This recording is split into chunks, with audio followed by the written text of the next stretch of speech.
之前我在中国的时候，我没有意识到我身处的环境是一个打压式的教育。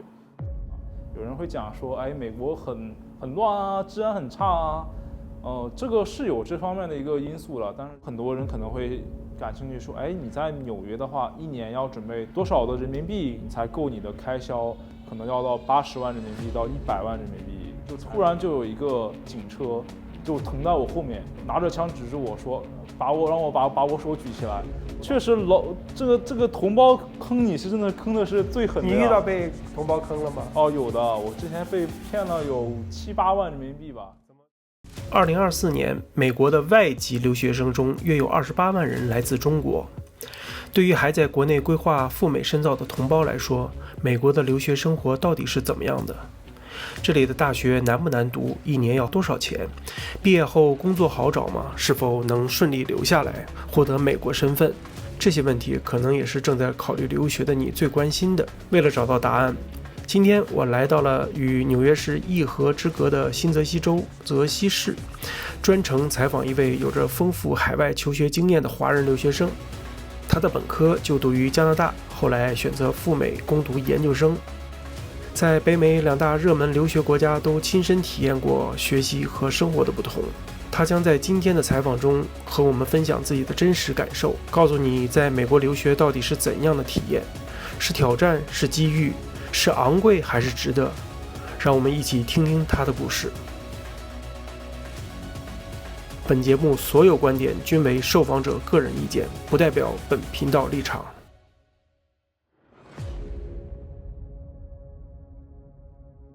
你可以跟大家自我介绍一下吗？哦，可以的。我叫 Regis， 我的网名是夏威夷小恐龙。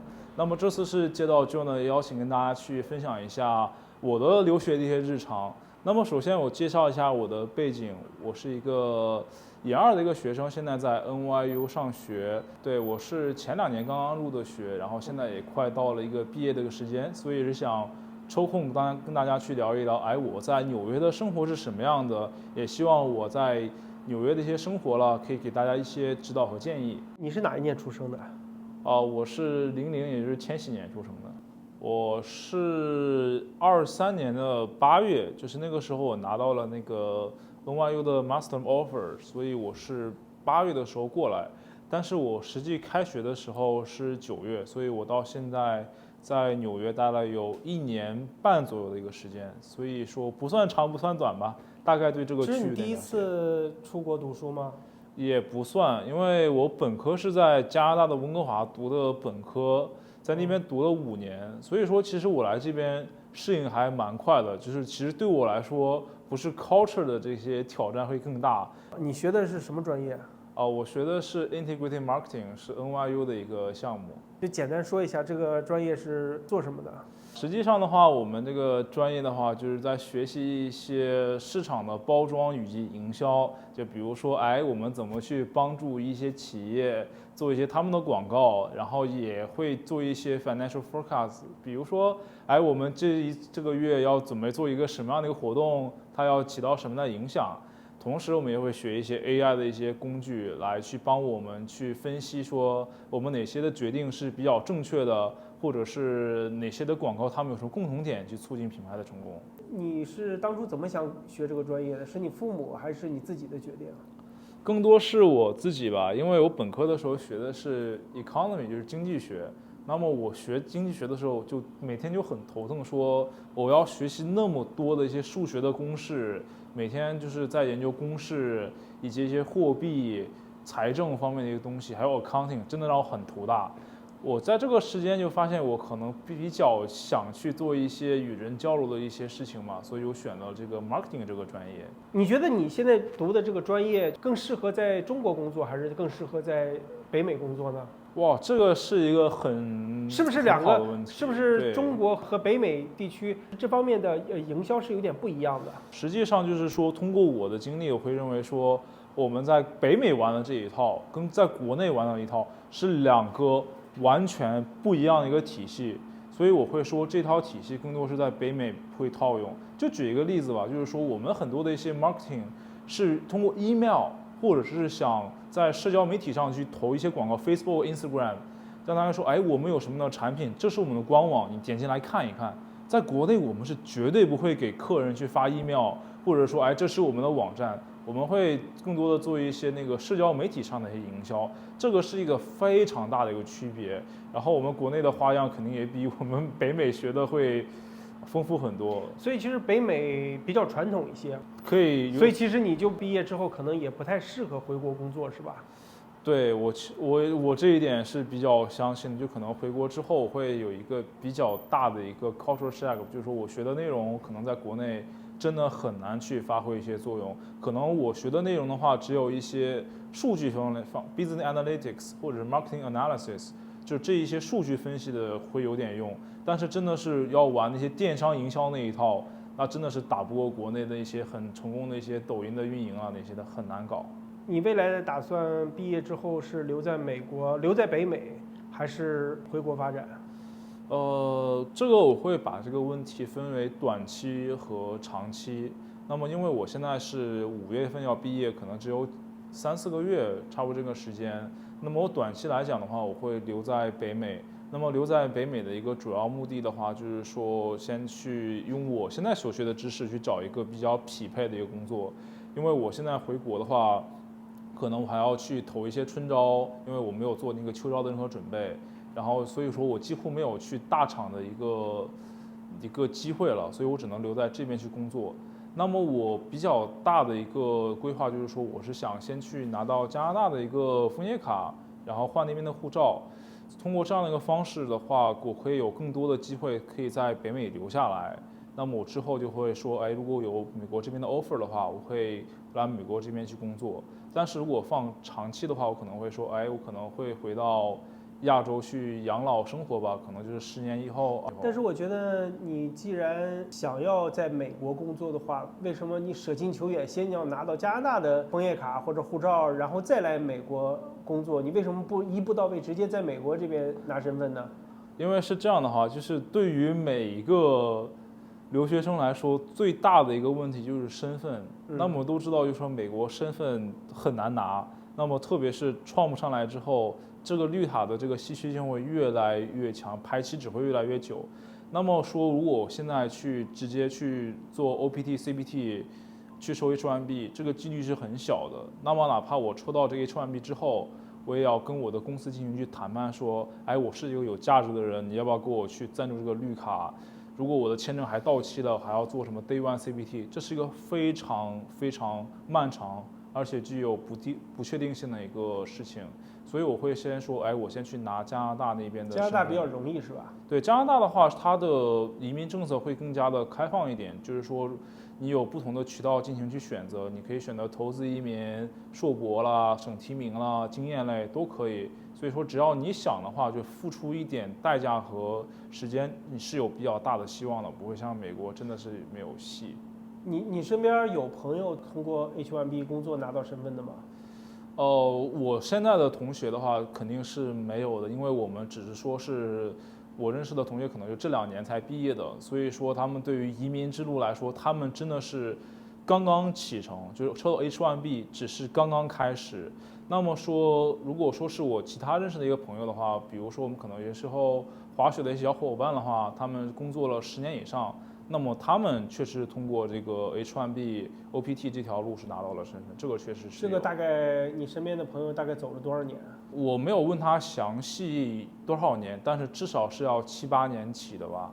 7、8年起。对，他跟我讲过一次，就是说他去等这个没有抽到 H1B 之前，他的生活真的是1年过去了，觉得浑浑噩噩，直到他抽到那个 H1B 之后，他才觉得生活好像是好了很多。当然，他抽到 H1B 也是用了很多年的时间，找了很多的挂靠学校，做了 Day One CPT 才抽到的签，所以他这个过程真的很艰辛。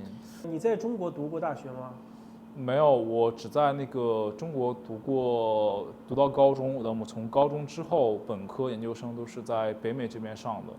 你觉得在北美上学和在中国上学有什么不一样？那其实区别还蛮大的。就是其实之前我在中国的时候，我没有意识到我身处的环境是一个打压式的教育。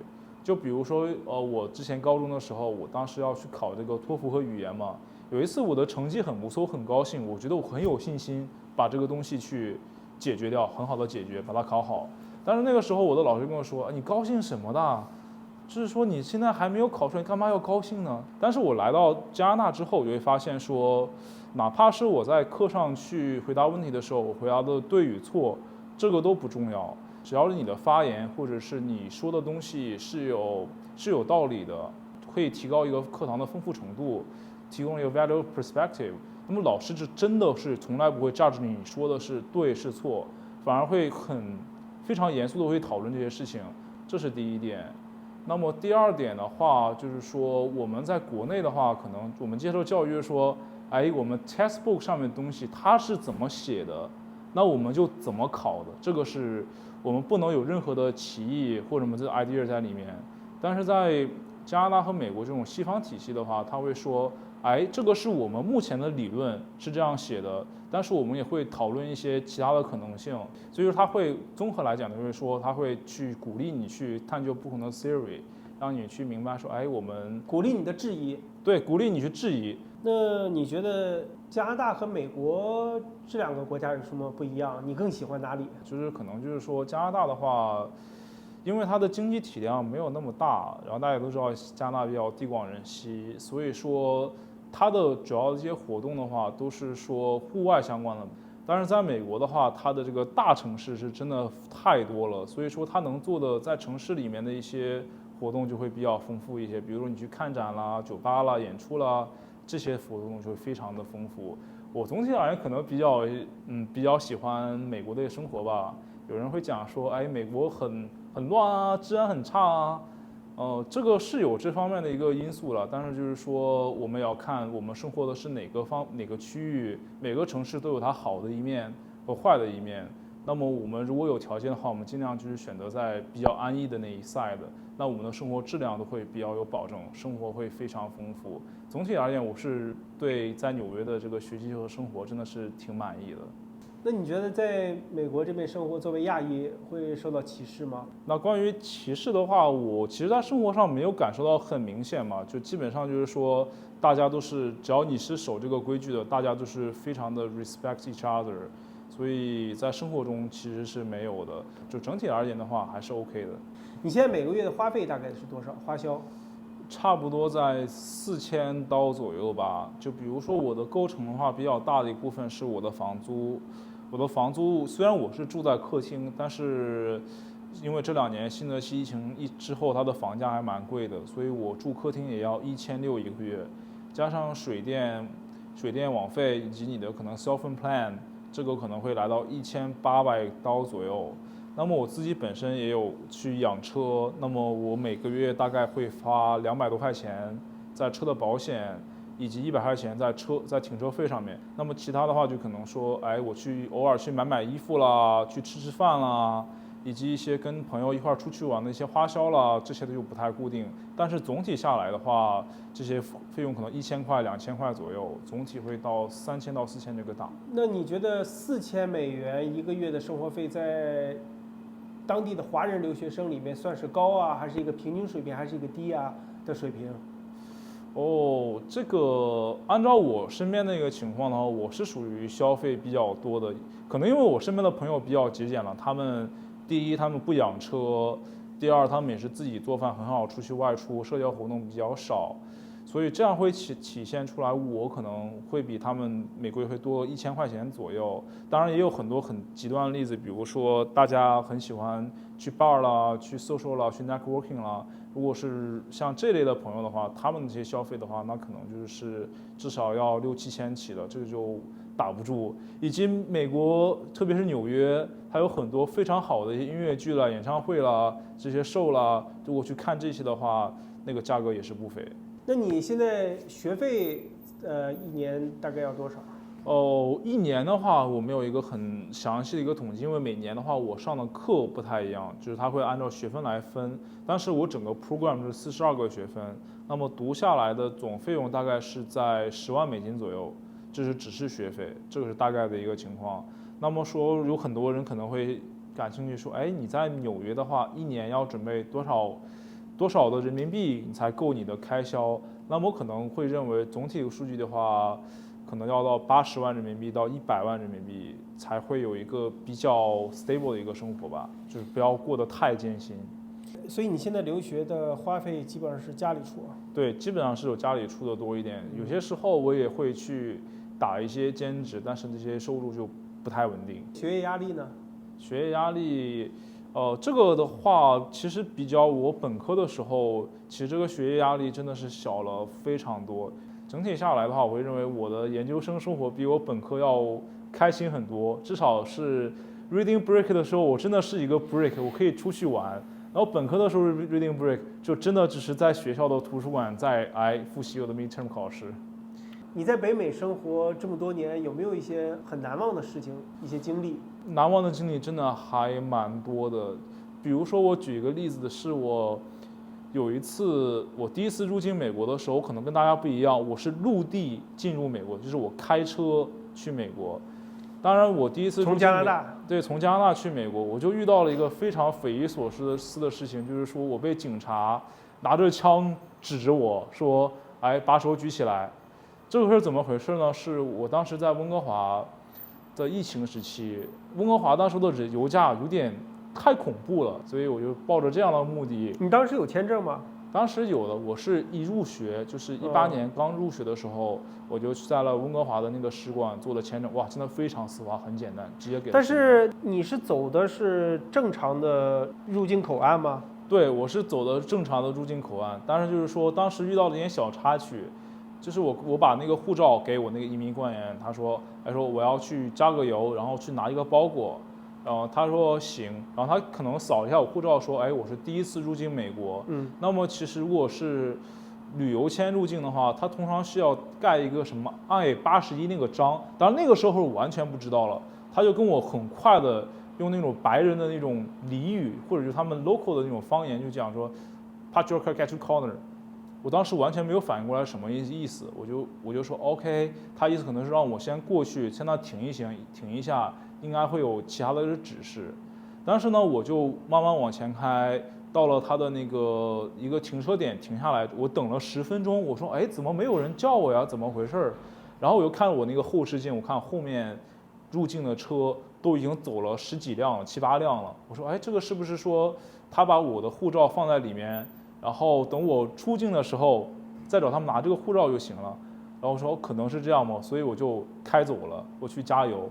当然，我刚刚到那个加油站，刚刚把那个油枪插上去开始加的时候，就突然就有一个警车就停在我后面，突然杀过去，然后下车拿着枪指着我说，让我把我手举起来。我当时就很懵，我说我靠，发生了什么？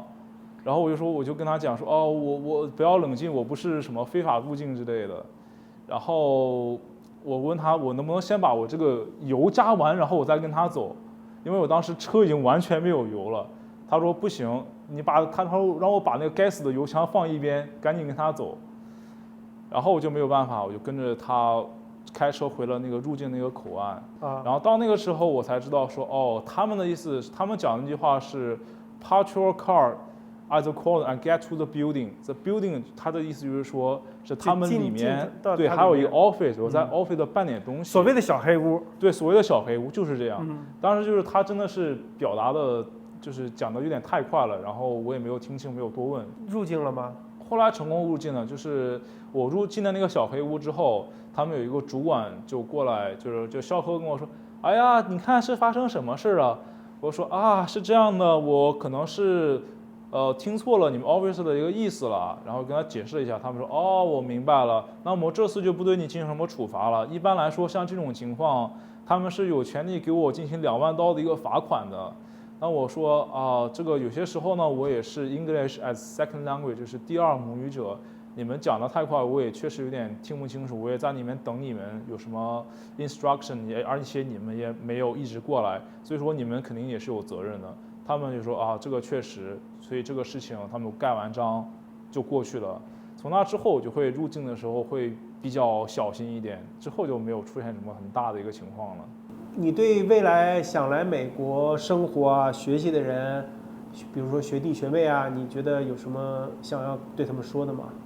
这些其实经验还有蛮多的，那我就简单说3点吧。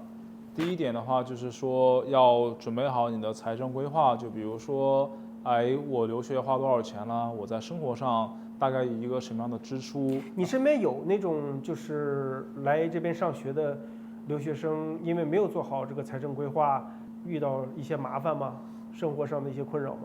在加拿大的话，确实是有遇到过这种情况，就可能就是说家里变故了之类的，或者是厂子临时关了，会有一些财政上的问题。但是到研究生的话，就这些情况就几乎没有。就成熟了，长大了。对，最多就是说跟爸妈的这个理念不合，有的想让他们回国，他们不愿意，就被家里断供，基本上都是这样的情况会多一点。整体来说还是比较稳定的。那么就是关于财政规划的话，就可能就是说，大家去平衡一下自己的开支，看一看怎么去运用自己的钱，可能就是说做一些财政管理就可以了。那么第二个点的话，就是说可能不要那么的相信我们所谓的老乡，因为都是老同胞对啊，确实这个同胞坑你是真的坑的是最狠的。你遇到被同胞坑了吗？有的，我之前被骗了有7、8万人民币吧。怎么骗的？就是之前的话，我在大学本科的时候快毕业的时候，那个时候有很多的一些留学中介，他们会说，我们这里有各个学校的保录项目，只要交多少的钱，可以给你安排一个内部的面试啦。就是我就相信了这些事情，但是后来发现他们压根儿没有这些事情，所以也是一个蛮惨痛的一个教训吧。第3点的话，就是可能要去尝试一些不同的运动，因为我们在国内的话，我们可能更多的是玩一些城市的一些东西，比如说我们去酒吧啦、去逛街啦，这些的活动会多一点。当然，就是我们在北美的生活确实没有那么丰富，但是我们在北美的优势就是说，我们的自然的环境会非常的优越，所以说可能大家没有去试过去 hiking 爬山、滑雪，或者是做一些那个漂流、独木舟啦，这些户外的一个项目，都是很值得去尝试的。那我现在比较喜欢的2个活动，就是第一个是在夏天的时候打高尔夫，因为这边的场它的选择非常多，价格也比较便宜。那么冬天的话，我也会喜欢去滑雪，像这边我们在纽约的话，可能东边的山不会那么多，比较大就什么 Stowe 啦、Killington 啦。但是如果我们往西边走一走，去到那个科罗拉多州、犹他州，都有非常优秀的滑雪，就世界很顶级的。